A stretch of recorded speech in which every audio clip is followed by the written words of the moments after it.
할렐루야. 주님의 평화가 여러분들과 함께 하시기를 바랍니다. 우리 함께 인사 나누실 때에 서로 앞에 뒤에 옆에 계신 분들과 인사하실 때에 서로 감기 조심하십시다. 이렇게 인사하시겠습니다. 서로 감기 조심하십시다. 아멘. 감기 조심하시길 바랍니다. 다시 한 번 더 인사 나누실 때에는 성령 충만하십시다. 이렇게 인사하시겠습니다. 성령 충만하십시다. 아멘. 성령 충만하시기를 바랍니다. 성령 충만하시기 바랍니다.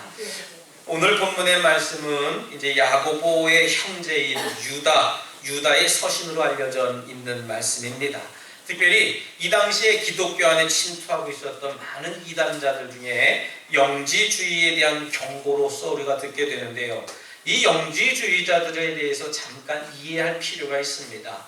이 영지주의자들은 어떤 주의를 가지고 있는 사람들이냐면 이 세상의 모든 것이 물질과 정신 두 가지로 되어져 있다라고 이야기를 합니다. 모두 두 가지뿐이에요. 육신과 정신 두 개라고 하는 겁니다. 그런데 이들의 주장은 물질, 그 눈에 보이는 육신은 힘이 악하고 정신, 우리 영혼은 선하다라고 주장을 하게 되는 겁니다. 그렇기 때문에 내 육신과 영혼은 따로따로 구별되어서 살아간다라고 이야기를 하는 거예요. 이 영지주의자들에 의하면은 예수 그리스도는 실존하는 인물이 아니었다라고 주장을 합니다. 굉장히 무서운 이야기죠. 만약에 예수님께서 육체를 가진 진짜 실존의 인물이라면 예수님도 악한 존재라고 하는 거예요. 왜냐하면 인간이기 때문에 말입니다.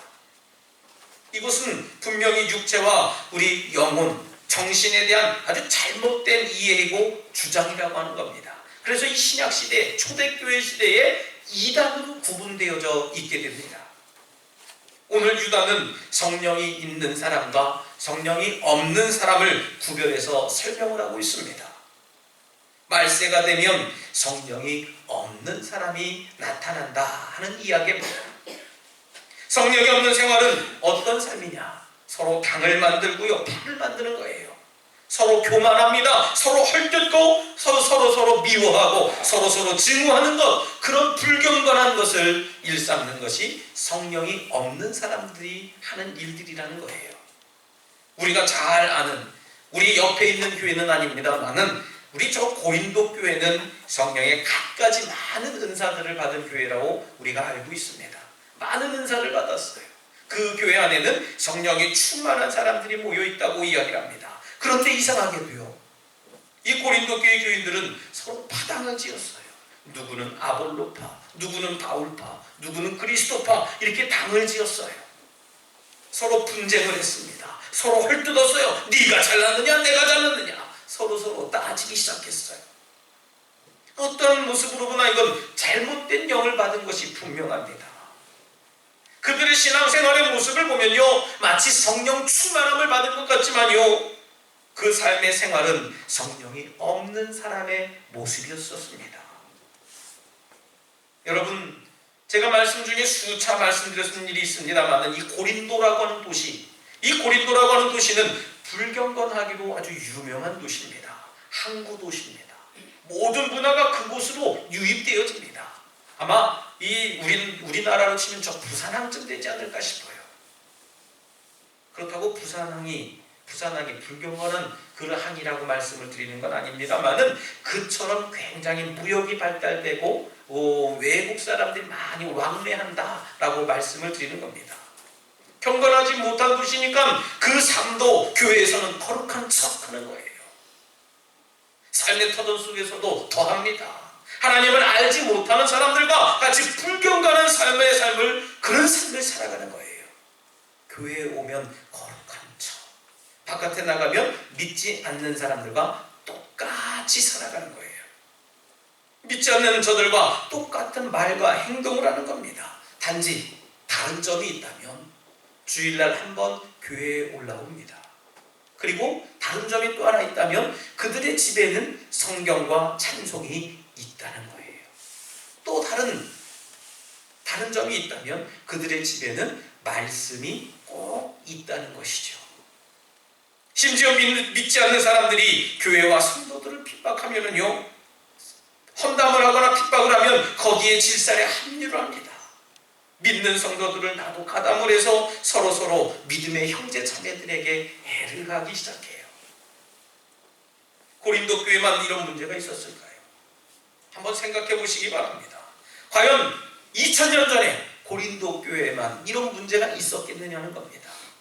과거의 일이 아니라 지금 2016년도를 살아가는, 지금을 살아가는 우리도, 우리 교회뿐만 아니라 우리 주변 옆 지역교회, 또 더 나아가서는 온 세계에 있는 많은 교회들 중에 문제마다 이런 문제점들이 아마 있으리라고 생각이 들어요.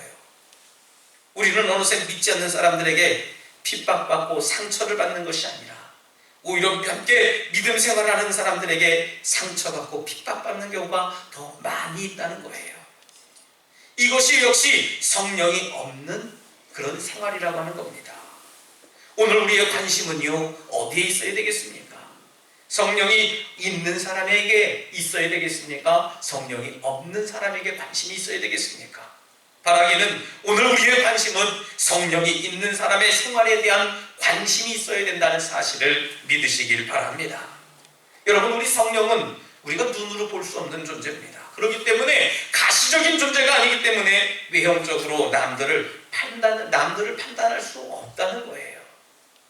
다만 우리가 사람들을 바라볼 때에 그 삶 속에 나타나는 생활의 모습, 다시 말씀드리면 그 삶의 열매로 그 사람을 평가할 수밖에 없다는 거예요. 저 사람이 어떤 삶을 살았을까? 저 사람이 믿음 있는 사람일까? 저 사람이 성령과 함께 동행하는 삶일까? 저 사람이 하나님의 능력을 받은 사람일까? 그것은 뭘로 판단하느냐? 바로 우리의 삶의 열매, 믿음의 열매로 나타난다는 겁니다. 여러분, 성령이 있는 사람은 어떤 삶이겠습니까? 오늘 본문의 말씀을 통해서 저는 4가지 말씀을 가지고 함께 여러분들과 은혜의 말씀을 나눠보길 원합니다. 제일 먼저, 성령이 있는 사람은 믿음 위에 자신을 세우는 사람이에요.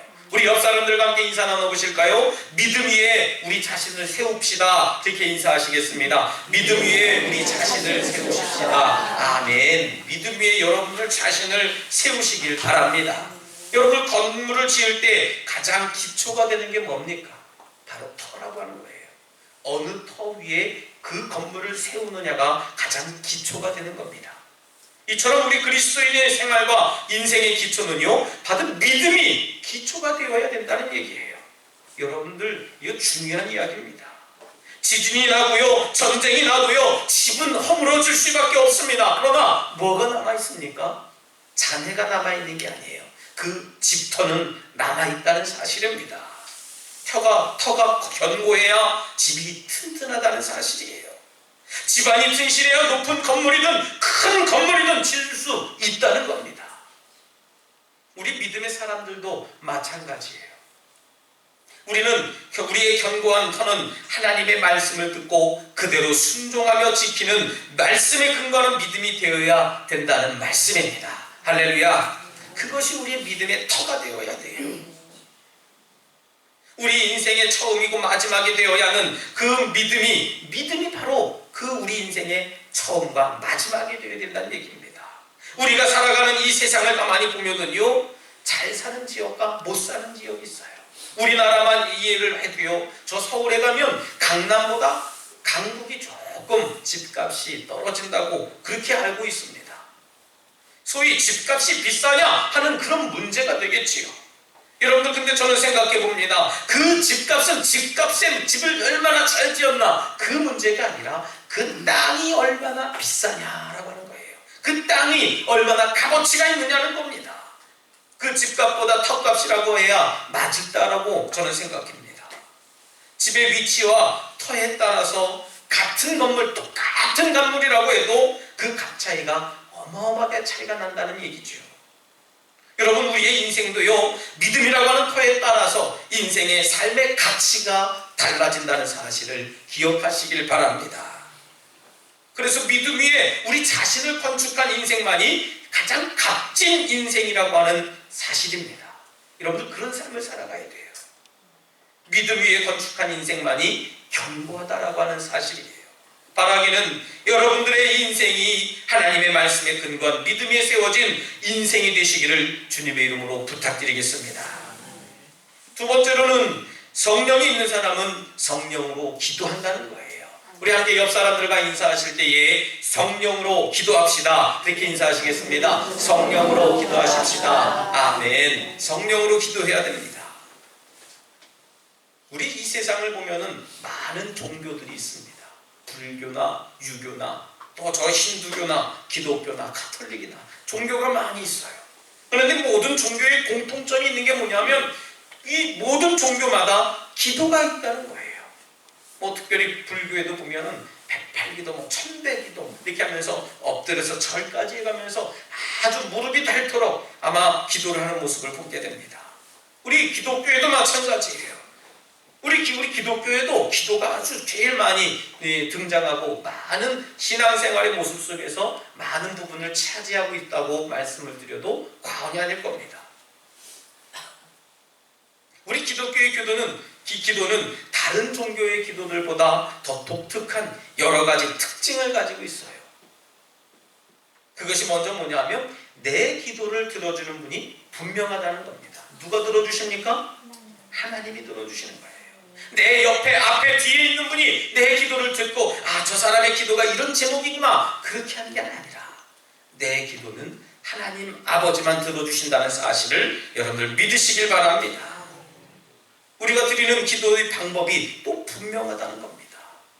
어떤 방법으로 드립니까? 뭐 겉으로 외형적으로 손을 모으고 두 눈을 감고 또 바닥에 앉았으면 무릎을 꿇고 뭐 이 여러 가지 외형적인 모습이 있겠습니다만은 우리는 기도할 때 누구의 이름으로 기도하느냐는 얘기예요. 아마 여러분들 이런 기도는 어떤 종교도 찾아보지 못할 겁니다. 불교에서 마지막에 기도할 때에 석가모니의 이름으로 기도했습니다. 이렇게 기도합니까? 아니거든요. 우리는 어떤 누구의 이름으로 기도합니까? 예수 그리스도의 이름으로 기도한다는 사실이에요. 여러분 조건도 분명합니다. 이건 무슨 말씀이냐면 우리는 성령으로 기도한다는 얘기예요. 여러분들 성령으로 기도한다는 것이 어떤 뜻이에요? 성령으로 기도한다는 것은 내 인간적인 힘으로 기도하는 것이 아니라 성령께서 도와주시는 능력으로 그 힘으로 내가 기도한다는 사실입니다. 우리는 내 힘으로 기도하려고 때로는 억지 부리고 때를 쓰는 그런 때가 얼마나 많습니까? 기도는요 성령의 인도하심을 받아야지 돼요. 성령의 인도하심을 받는다는 것은 하나님의 뜻대로 기도한다는 것을 의미하는 겁니다. 내 뜻, 내 요구대로 기도하는 것이 아니라 지금 내가 드리는 이 기도를 통해서 내가 하나님의 뜻을 알길 원합니다 하는 그런 성령의 뜻을 구하는 것이 기도라는 겁니다. 기도하는 사람마다 다 아니다의 평가는 아니겠습니다만은 이 모든 것을 하나님께 맡기느냐에 있어요. 여러분들 그러므로 나의 요구가 이루어져도 감사하고 또 이루어지지 않아도 감사하는 것이 우리 성령으로 기도하는 자의 모습이라고 하는 사실을 믿으시길 바랍니다. 기도하는 사람이다 아니다의 평가가 거기에 있다는 거예요. 나는 기도해요. 목사님 나는 기도하고 있어요. 여러분들 저한테 이야기해도 소용없어요. 하나님께 여러분들 아시는 거거든요. 내가 나의 모든 문제들을 하나님께 온전히 맡기고 구하면요 모든 지각 위에 뛰어나신 예수 그리스도께서 내가 생각하고 바라고 원하는 것보다 더 유익하고 좋은 것으로 값진 것으로 채워주시고 응답해 주시는 줄 믿으시길 바랍니다. 바로 그것이 성령으로 기도한다는 겁니다. 세 번째는 성령의 사람은 하나님의 사랑 안에서 자기를 지키는 거예요. 우리 옆 사람들과 다시 한 번 더 인사 나누시겠습니다. 하나님 사랑에서 우리 함께 지켜나가십시다. 그렇게 인사하시겠습니다. 하나님 사랑 안에서 우리 함께 지켜나가십시다. 아멘. 하나님 사랑 안에서 지켜나갈 거예요. 건물을 잘 지었습니다. 튼튼하게 잘 지었어요. 예쁘게 지었습니다. 아마 수십억을 들여서 의리하게 지었어요. 근데요 그 건물을 잘 보존하는 것이 얼마나 중요한가를 깨달아야 됩니다. 아무리 멋지게 값지게 잘 지으면 뭐합니까? 관리 못하면은요 그 건물은 금세 폐허가 되는 겁니다. 우리나라의 건축 기술이 세계에서 손꼽을 만큼 아주 훌륭하고 유명하다고 합니다. 그래서 저 두바이에 가면은요 구름이 있는데 그 구름 위를 뚫고 올라간 건물이 우리나라 사람이 짓는, 삼성에서 짓는 그 건물이라는 거예요. 얼마나 멋진지 몰라요. 생각해 보세요.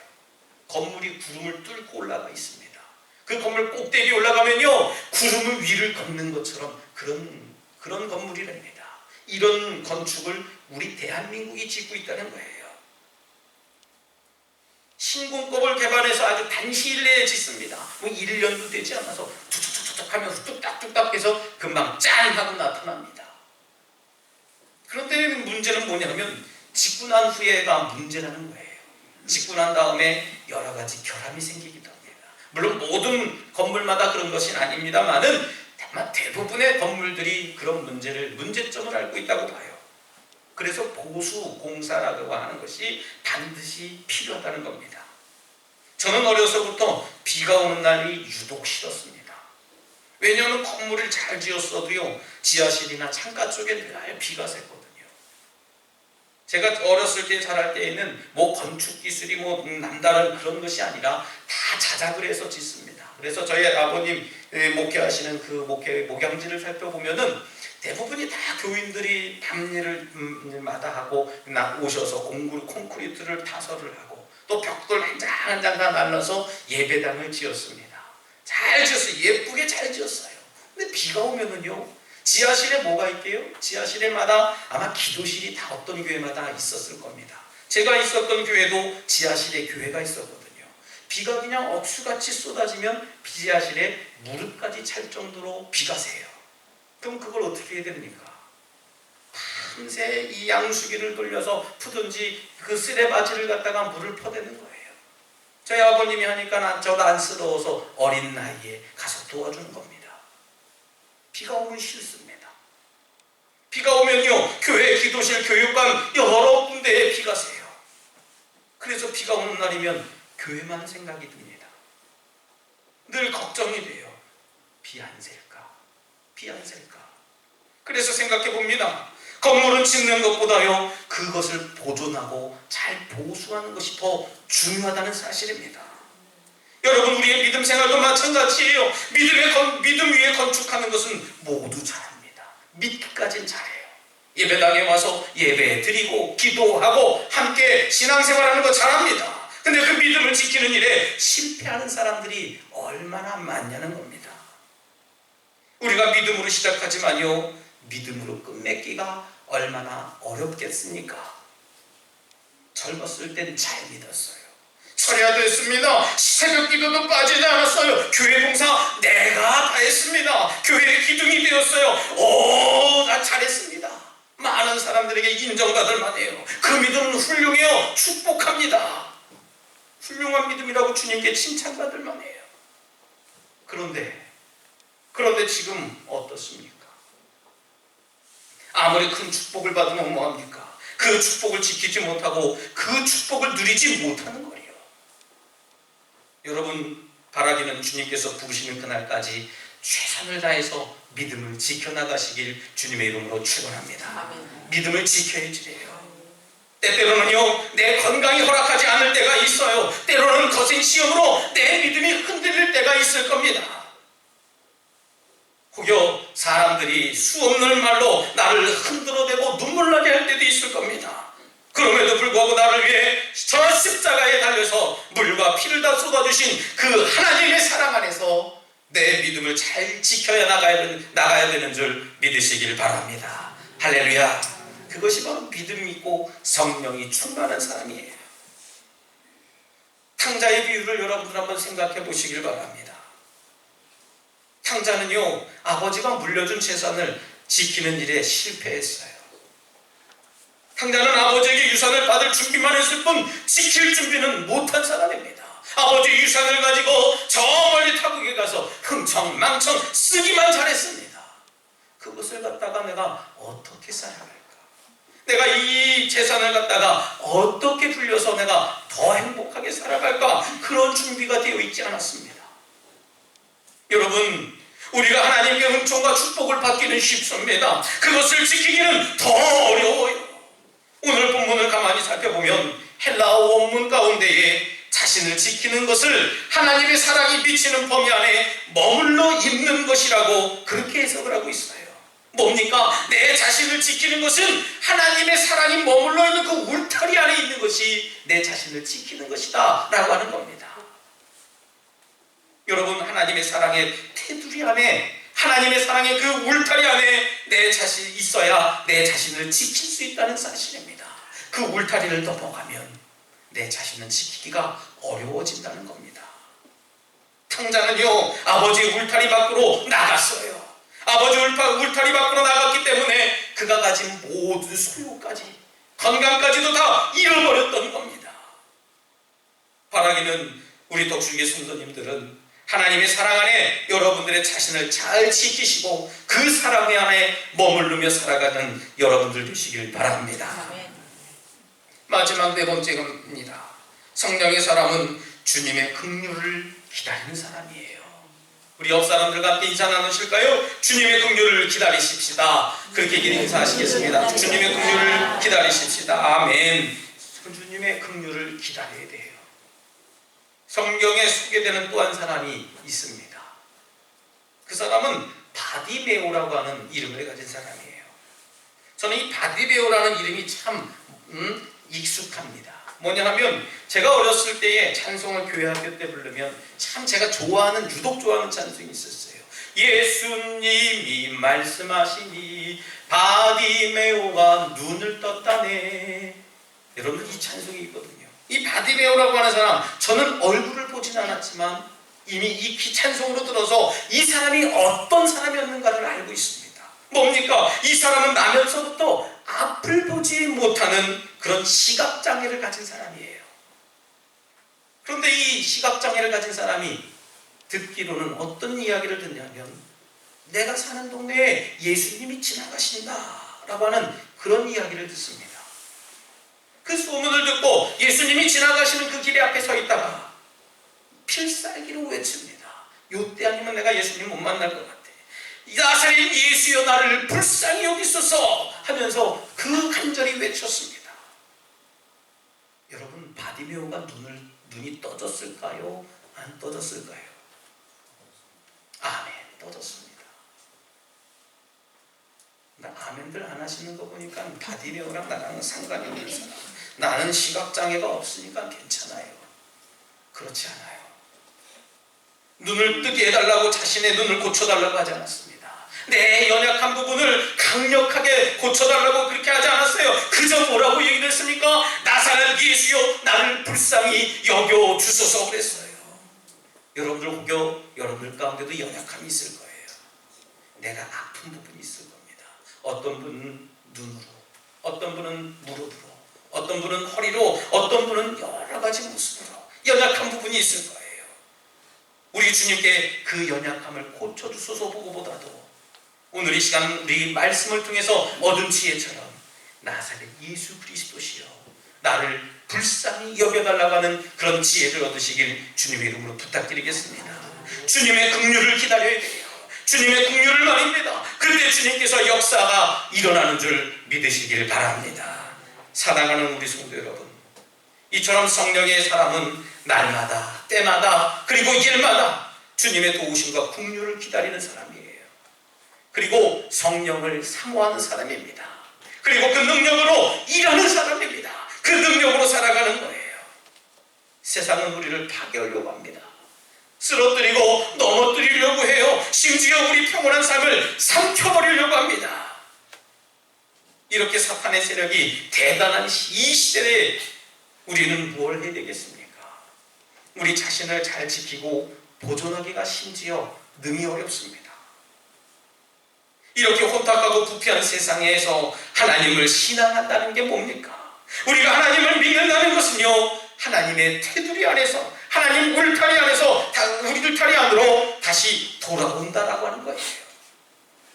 하나님 울타리 안에 살아가는 것이 바로 믿음의 삶이고 신앙의 삶이고 성령이 있는 사람의 삶이라는 사실을 기억하시기 바랍니다.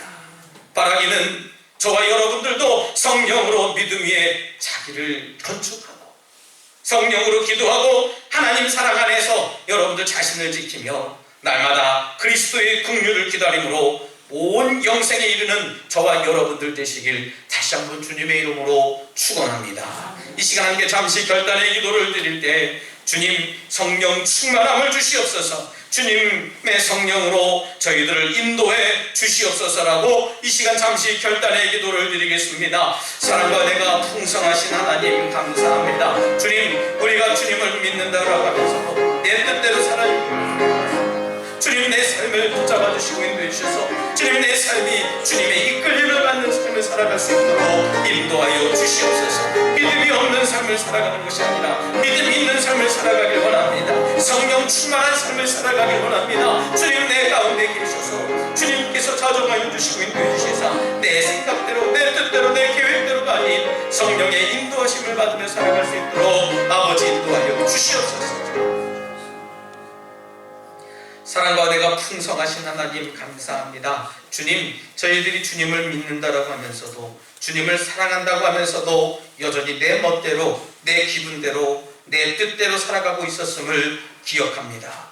주님, 성령으로 저희들의 마음을 주장하여 주셔서 주님께서 저희들을 부르시는 그날까지 주님의 뜻을 온전히 알고 주님의 말씀을 온전히 전하는 믿음의 삶을 살아갈 수 있도록 인도해 주시옵소서. 믿음을 지켜나가길 소원합니다. 주님, 생명을 걸고 주님 주신 그 사명, 주님 주신 그 믿음을 온전히 지키며 살아갈 수 있도록 축복하여 주시옵소서. 감사드리며 예수님 이름으로 간절히 기도드리옵나이다. 아멘.